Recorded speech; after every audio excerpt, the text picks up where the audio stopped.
Well, to answer this question, all you have to do is look at the expression for the EMF due to an inductor. And notice that the EMF is proportional to the rate of change of current. But this current is constant, so there will be no EMF across this inductor, and you'll measure no potential difference across it. Well, when the current is changing, there's an EMF in an inductor, and that means work is being done, and that means energy is being transformed from one form to another. So, what is the energy transformation going on in an inductor? Well, let's suppose that some small charge, delta Q, flows through an inductor during some small time, delta T, and during that time, there's a change in the current, delta I, and so there's an EMF. Then the inductor does work on the charge. That's just the EMF times the charge. And so I'm going to call this delta W. Well, if the inductor does work on the charge, then the charge does work on the inductor, which must just be the negative of the work that the inductor did on the charge. Well, that means that the rate that work is being done is just this. But notice, this delta Q by delta T is just the current. And this EMF is just negative L, the rate of change of the current. Well, now there is a common factor of delta T that I can cancel, and so I can say that the amount of work done is just negative, goes away, this. And now I have something I can integrate to get the work over some finite time.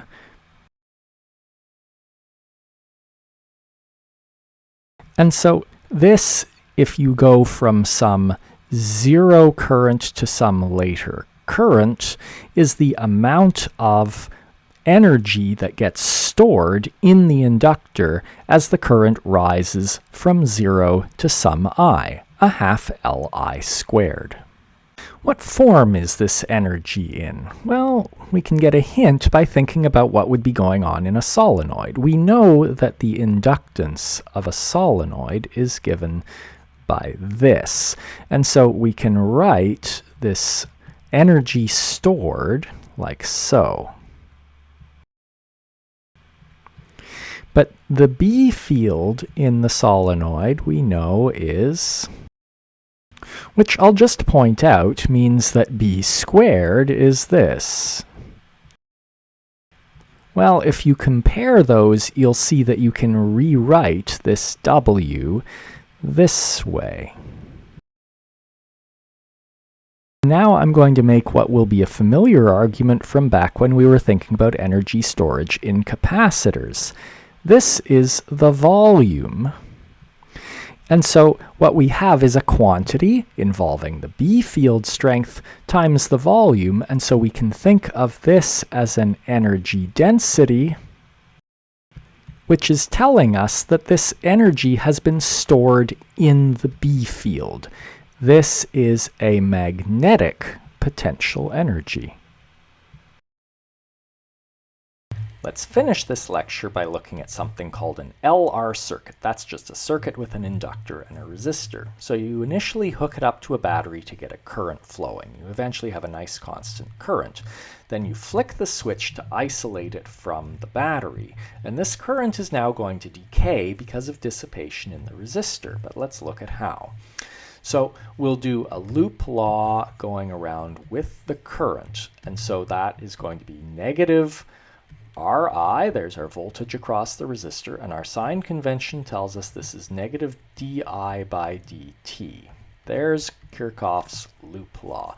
And note, this is telling us for this to be 0, this term has to be positive. So the current is decreasing. That derivative is negative. We're going to solve for di by dt. And now I'm going to put all my i's on one side of the equation and everything else on the other side. And this is something I can now integrate. I'm going to integrate from t equals 0 to some later t. At t equals 0, there's some initial current that I'll call I0. And those are simple integrals.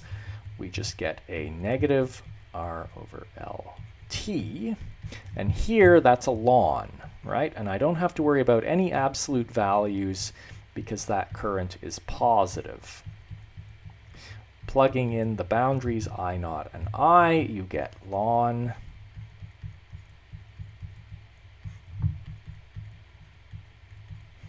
and as usual, when you have a ln sitting around like this, it's convenient to exponentiate both sides, and you end up with this, which you can write in terms of a time constant, where that time constant is now L over R. So this behavior is very much like the RC circuits that we saw earlier in the course. It's an exponential decay. The difference is that the time constant is different.